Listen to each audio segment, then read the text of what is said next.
Ayon sa Science of Valentine's Day, alam ng mga babae at lalaki ang kanilang mga gusto, pero ang kanilang mga pag-uugali ay napapamahalaan ng kanilang mga emosyon o chemicals, ayon sa pag-aaral ni Michael Hanlon. Mas nagkakagusto ang mga babae sa mga lalaking malalakas at silent type. Samantalang puro sex naman ang nasa isip kada 7 segundo ng mga kalalakihan.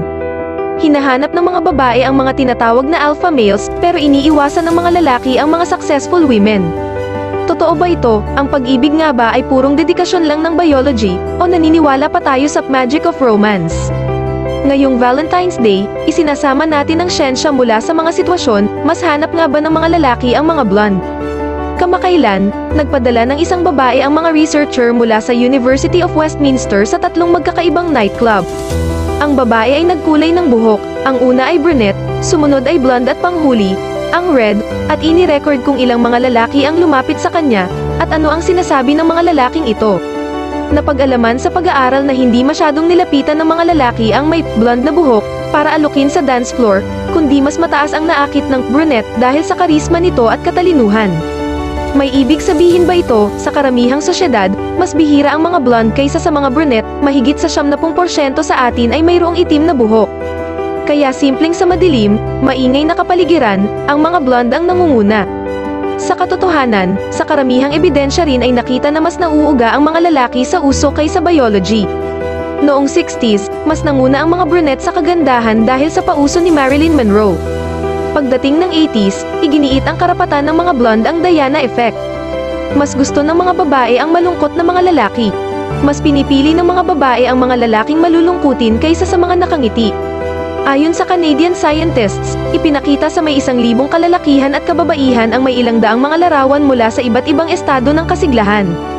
At tinanong sila na tasahan ang mga larawan sa panahon ng kanilang matupok na mga damdamin ng lust at pagkagusto.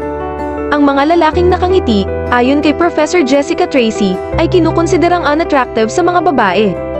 Naniniwala ang mga psychologist na ang nakakaakit sa mga babae ay hindi ang sobrang kapanglawan ng mukha, kundi ang pride ng isang lalaki.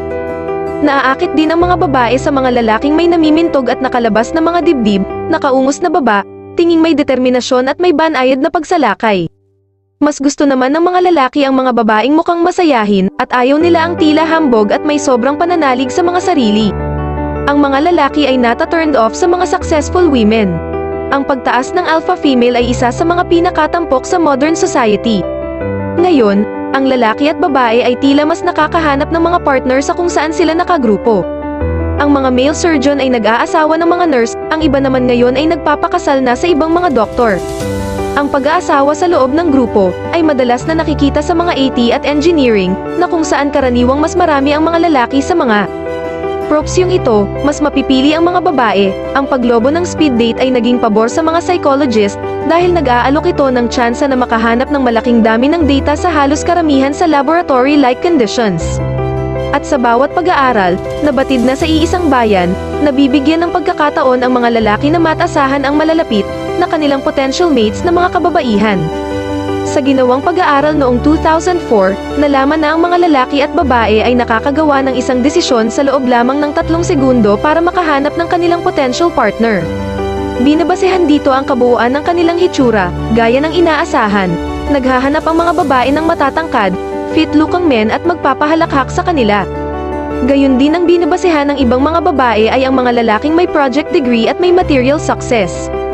Naghahanap naman ang mga lalaki ng may ideal waist hip ratios, madidilat na mga mata, mga youthful, may feminine faces,